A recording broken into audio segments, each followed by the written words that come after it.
Dear students, this is the video for 11th Commerce Chapter 6 Joint Stock Company. In this chapter, we are going to learn first meaning and definition of joint stock company. இப்போ இந்த joint stock company எப்படி வந்தது அப்படின்னு பார்த்தீங்கன்னா நம்ம already என்னென்னலாம் பார்த்தோம், soul trader partnership பார்த்தோம். இப்போ லார்ஜ் ஸ்கேல் இண்டஸ்ட்ரி ஏதாவது ஸ்டார்ட் பண்ணணும் அப்படின்னு வச்சுக்கோங்க. அதுக்கு என்னென்ன தேவைப்படும்? நிறைய லார்ஜ் அமௌண்ட் ஆஃப் இன்வெஸ்ட்மெண்ட். இப்போ இருக்கிற advancement in science and technology and impact of industrial ரெவல்யூஷனில் பார்த்தீங்கன்னா they need large amount of investment and highly sophisticated managerial skill for running a large scale industry இல்லையா? ஆனால் ஒரு பார்ட்னர்ஷிப்லேயும் ஒரு சோல் ட்ரேடர்லேயும் நமக்கு அந்த மாதிரி லார்ஜ் அமௌண்ட் ஆஃப் கேபிட்டலோ அல்லது ஒரு மேனேஜரல் ஸ்கில் கூட ரொம்ப லிமிட்டட் தான். இதெல்லாம் நம்ம அதோட டிஸ்அட்வான்டேஜஸில் பார்த்தோம். அப்போ இந்த ஒரு பார்ட்னர்ஷிப்பால் என்ன செய்ய முடியாது? லார்ஜ் ஸ்கேல் இண்டஸ்ட்ரீஸை ரன் பண்ண முடியாது. இந்த டைமில் வந்தது தான் இந்த ஜாயிண்ட் ஸ்டாக் கம்பெனி. அப்போ ஜாயிண்ட் ஸ்டாக் கம்பெனி என்னது? Capital of the company is divided into a number of shares of equal value. அதாவது இந்த ஜாயிண்ட் ஸ்டாக் கம்பெனியில் கேபிட்டலை என்ன செய்திருவாங்க? ஷேர்ஸாக டிவைட் பண்ணிவிடுவாங்க. டிவைட் பண்ணிவிட்டு அந்த ஷேர்ஸை யார் வாங்குகிறாங்களோ அவங்க வந்து கம்பெனியோட ஷேர் ஹோல்டர். ஃபார் எக்ஸாம்பிள், சும்மா ஒரு எக்ஸாம்பிளுக்காக சொல்கிறேன். ஒரு கம்பெனியோட கேபிட்டல் வந்து 1 lakh வச்சுக்கோங்க. அதோட ஷேர்ஸ் வந்து 100 rupees அப்படின்னா அந்த 1 lakh 100ஆல் டிவைட் பண்ணிப்பார், எவ்வளோ வரும்? 1000 ஷேர்ஸ். இப்போ இந்த 1000 ஷேர்ஸு இன்ட்டு 100 எவ்வளவு? 1 lakh இல்லையா? அப்போ 1000 ஷேர்ஸை அவங்க இஷ்யூ பண்ணி ஒருத்தர் வந்து ஒரு ஷேர் தான் வாங்கணும்னு அவசியம் கிடையாது, நிறைய வாங்கலாம். ஃபார் எக்ஸாம்பிள், எக்ஸ்ன்றவர் வந்து ஒரு 500 ஷேர்ஸ் வாங்குறாருன்னா அப்போ 500 இன்ட்டு 100 அவர் எவ்வளோ இன்வெஸ்ட் பண்ணுவார்? 50,000. இன்னொருத்தர் 100 ஷேர்ஸ் வாங்குறாருன்னா 10,000. இந்த மாதிரி அந்த கம்பெனிக்கு யார் யாரெல்லாம் ஷேர்ஸ் வாங்குகிறாங்களோ அவங்க அமௌண்ட்டை பே பண்ணிவிட்டு ஷேர்ஸை வாங்கலாம். அப்போ அவங்க அந்த கம்பெனியோட ஷேர் ஹோல்டர் ஆகிடுவாங்க. அதாவது ஷேர் ஹோல்டர்னால் கம்பெனியோட ஓனர், மெம்பர் எப்படின்னாலும் சொல்லலாம். அதுக்காக அவங்க ஓனர்ன்றதுனால கம்பெனியில் என்ன செய்ய முடியாது? பார்ட்டிசிபேட் பண்ண முடியாது, மேனேஜ்மெண்ட்டில் பார்ட்டிசிபேட் பண்ண முடியாது. யார் போர்ட் ஆஃப் டைரக்டர்ஸோ இந்த மெம்பர்ஸ்லாம் சேர்ந்து செலக்ட் பண்ணக்கூடிய போர்ட் ஆஃப் டைரக்டர்ஸ் மட்டும்தான் அந்த மேனேஜ்மெண்ட்டில், அதாவது அட்மினிஸ்ட்ரேஷனில் பார்ட்டிசிபேட் பண்ண முடியும். இப்போது சோல் ட்ரேடர்னால் அந்த ஓனர் யார்? இன்வெஸ்ட் பண்ணவரே அவர் என்ன செய்வார்? மேனேஜ்மெண்ட் பண்ணுவார். ஆனால் ஜாயிண்ட் ஸ்டாக் கம்பெனியில் அதோட ஓனர்ஸ் வேறு, மேனேஜ்மெண்ட் வேறு. Okay. The members of the company holding one or more shares are called the company's shareholder. Section 2 of Companies Act 2013 is defined. A company is an artificial person created by law having a separate entity with a perpetual succession and a common seal. இப்போ இந்த டெஃபினிஷனுக்கான எக்ஸ்ப்ளனேஷனை வந்து நம்ம characteristics of joint stock கம்பெனியில் உங்களுக்கு நான் சொல்வேன். Next நம்ம அதான் பார்க்க போகிறோம். Next we are going to learn characteristics of a joint stock company. இந்த பிக்சரில் பார்த்திங்கன்னா ஃபீச்சர்ஸ் ஆஃப் அப்படின்னு கொடுத்துருக்கோம். கேரக்டரிஸ்டிக்ஸ்னாலும் ஃபீச்சர்ஸ்னாலும் ஒன்று தான். ஓகே, அதை மென்ஷன் பண்ணுறது தான் இந்த பிக்சரில் கொடுத்துருப்பேன். அடுத்து பார்த்திங்கன்னா first character artificial legal person. Company is a artificial legal person. இப்போ நான் சொன்னேன் இல்லையா, ஓனர்ஷிப் வேறு, மேனேஜ்மெண்ட் வேறு. இப்போ கம்பெனியில் இன்வெஸ்ட் பண்ண எல்லாருமே ஓனர் தான், ஆனால் அவங்களால என்ன செய்ய முடியாது? பார்ட்டிசிபேட் பண்ண முடியாது. அந்த கம்பெனியை என்ன செய்து ஒரு பர்சனாக லா வந்து க்ரியேட் பண்ணும். அதை புனைவு நபராக சட்டத்தால் உருவாக்கப்படுவது தான் இந்த joint stock company. It will be created by artificial person by law. Okay, சட்டத்தால் உருவாக்கப்படும். அப்போ அதில் சொத்து வாங்கினாலும் சரி, அசட்ஸ் எது வாங்கினாலும் விற்றாலும் எல்லாமே எது பேரில் தான் செய்வாங்க? கம்பெனியோட நேமில் தான் செய்வாங்க. Okay, so A company is a artificial person. Second பார்த்திங்கன்னா செப்பரேட் லீகல் என்டிட்டி. இப்போ ஆர்டிஃபிஷியல் பர்சன் அப்படின்னும் போது இதுக்குன்னு என்ன உண்டு? சட்ட தனித்துவம் உண்டு. அதாவது அந்த கம்பெனி என்ன செய்யும்? அது பேரில் தான் பேங்க் அக்கௌண்ட் இருக்கும், கம்பெனி பேரில் தான் என்ன செய்வாங்க, அசட்ஸை வாங்குவாங்க, விற்பாங்க. ஒரு பர்சனை அப்பாயிண்ட் பண்ணுறதா இருந்தாலும் சரி, அதே மாதிரி பாரோவிங் மணி வாங்குறதா இருந்தாலும் சரி, எம்ப்ளாயி அப்பாயிண்ட் பண்ணுறதா இருந்தால் எல்லாமே, ஏதாவது கான்ட்ராக்டில் என்டர் பண்ணனாலும் சரி, சொத்துக்களை அடமானம் வைக்கணுன்னாலும் சரி, எல்லாமே கம்பெனி நேமில் தான் செய்வாங்க. ஸோ கம்பெனியும் அதோட மெம்பர்ஸும் என்ன ஆகுது, வேறு வேறு. அதான் company is distinct and different from its member.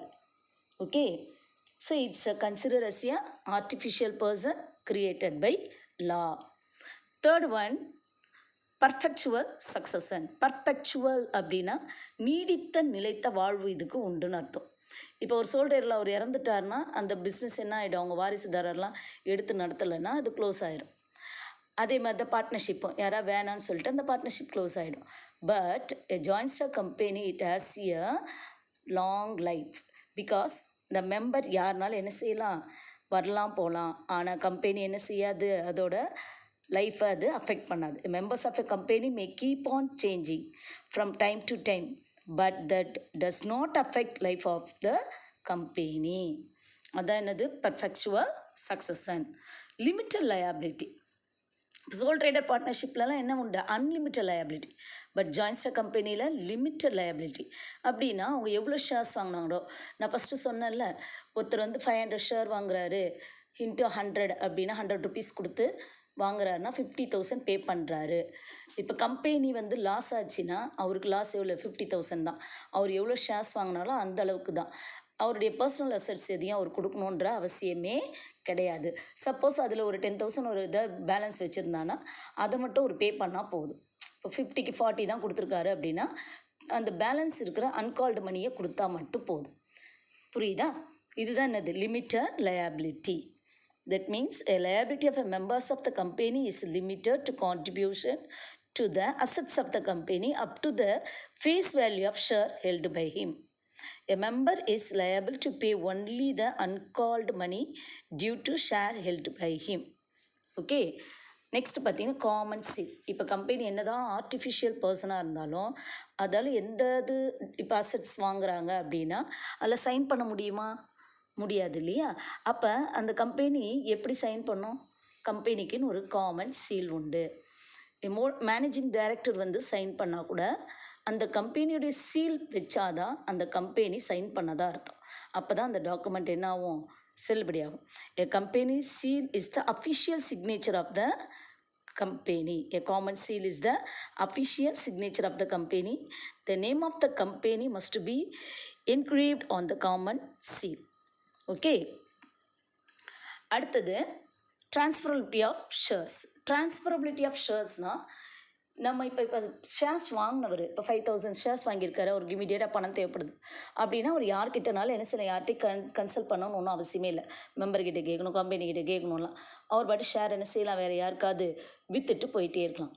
அது மாதிரி transferability ஆஃப் ஷேர்ஸ் வந்து இதில் ரொம்ப ஈஸி.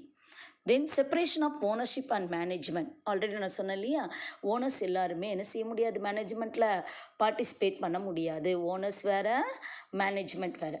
மேனேஜ்மெண்ட்டில் அப்போ யார் இருப்பா, இந்த ஓனர்ஸ் எல்லாம், அதாவது ஷேர் ஹோல்டர் எல்லாம் சேர்ந்து செலக்ட் பண்ணக்கூடிய, எலெக்ட் பண்ணுறது, அதை ஓட்டு போட்டு எலெக்ட் பண்ணக்கூடிய போர்ட் ஆஃப் டைரக்டர்ஸ் அப்படின்றவங்க மட்டும்தான் என்ன செய்வாங்க, இந்த மேனேஜ்மெண்ட்டில் இருப்பாங்க.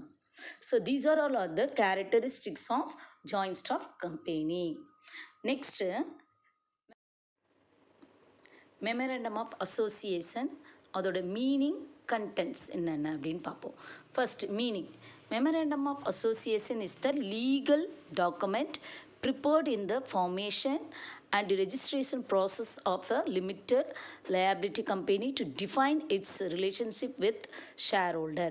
ஒரு மெமரண்டம் ஆஃப் அசோசியேஷன் அப்படின்னா அந்த நிறுவனம் வந்து எவ்வாறு அமைக்கப்படுகிறது, முறையாக எப்படி ஏற்படுத்தப்படுது அப்படின்றத சொல்லக்கூடிய ஒரு டாக்குமெண்ட் தான் மெமரண்டம் ஆஃப் அசோசியேஷன். இதில் பார்த்தீங்கன்னா அந்த கம்பெனியோட name and then relationship with share holders என்ன, அதே மாதிரி ஆப்ஜெக்டிவ்ஸ் என்ன, லைபிலிட்டி என்ன, இது எல்லாமே இந்த மெமரண்டம் ஆஃப் அசோசியேஷனில் இருக்கும். அதில் என்ன இருக்கோ அதை தாண்டி அவங்க என்ன செய்ய முடியாது, எதுவும் செய்யக்கூடாது.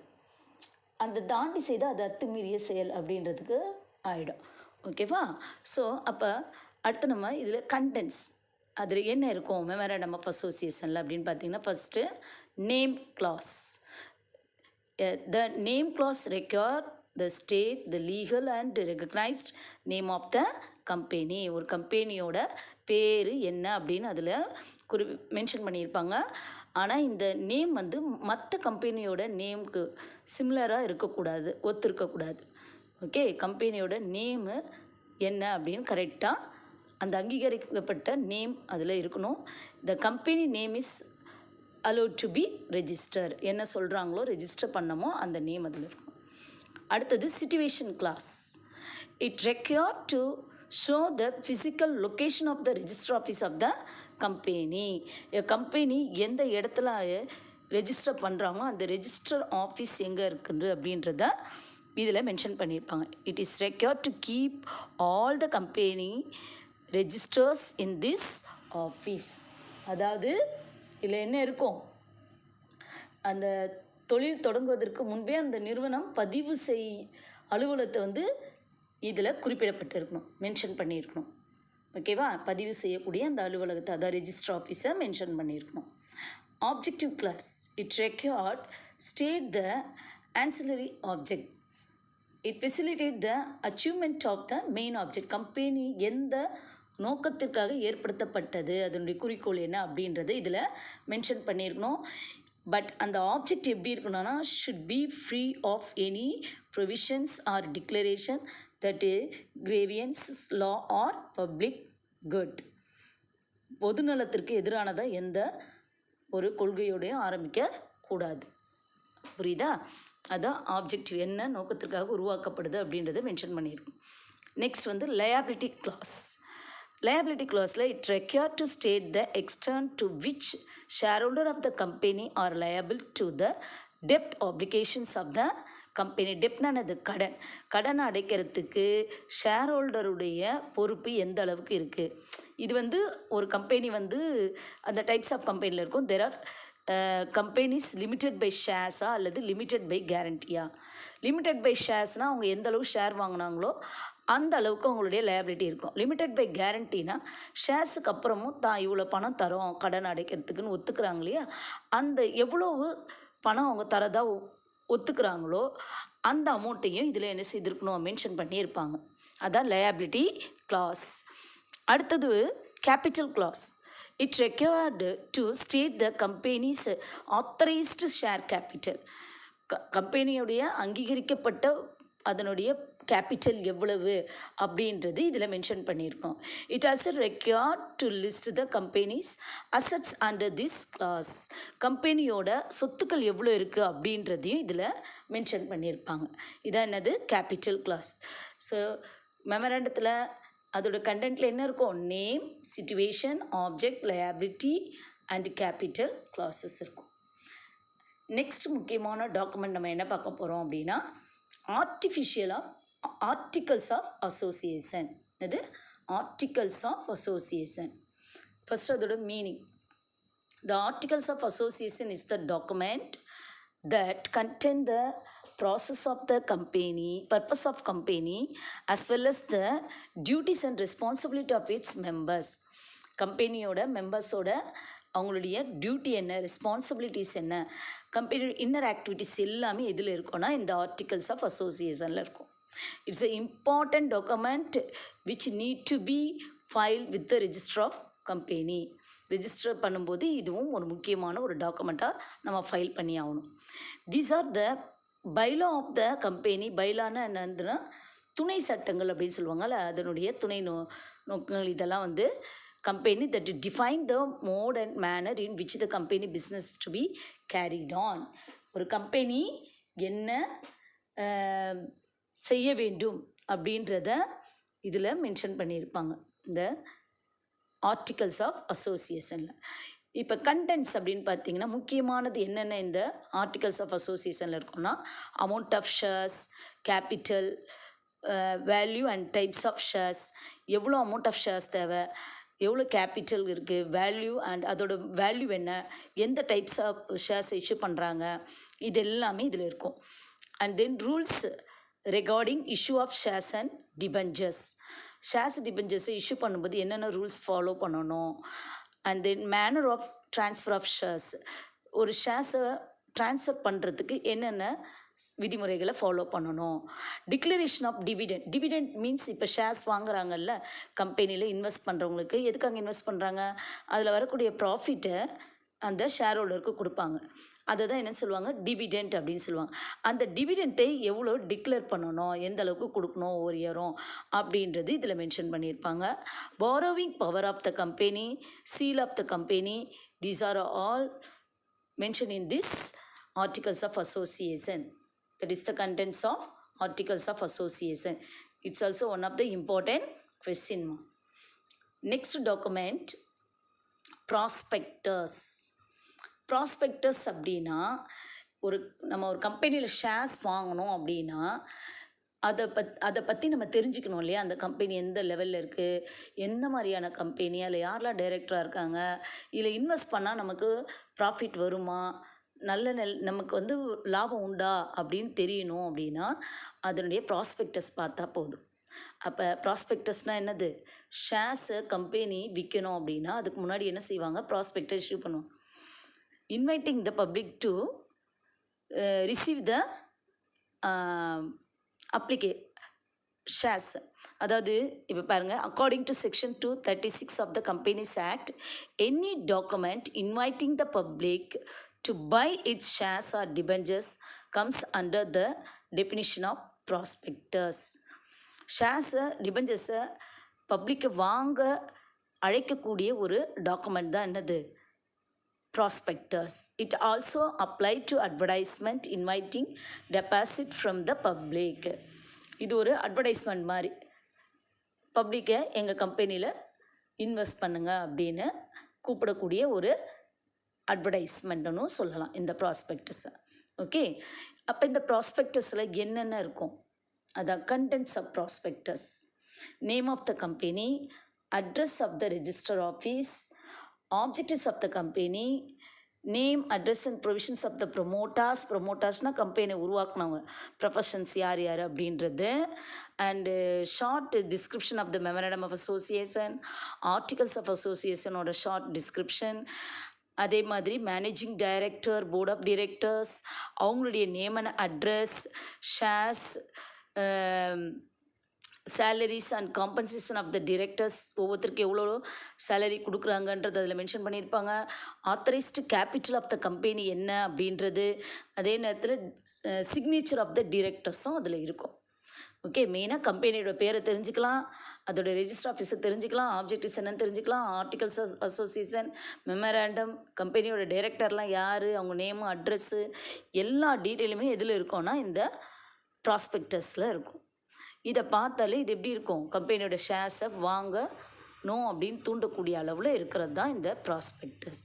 ஓகே, ஸோ இப்போ இந்த வீடியோவில் நம்ம என்ன பார்த்தோம் அப்படின்னா, கம்பெனினா என்ன, அதோட முக்கியமான டாக்குமெண்ட்ஸு 3 பார்த்தோம் இல்லையா, மெமராண்டம், ஆர்டிகல்ஸ், ப்ராஸ்பெக்டஸ். இது 3மே இம்பார்ட்டண்ட் கொஸ்டின், நல்லா படிங்க. Okay, thank you children.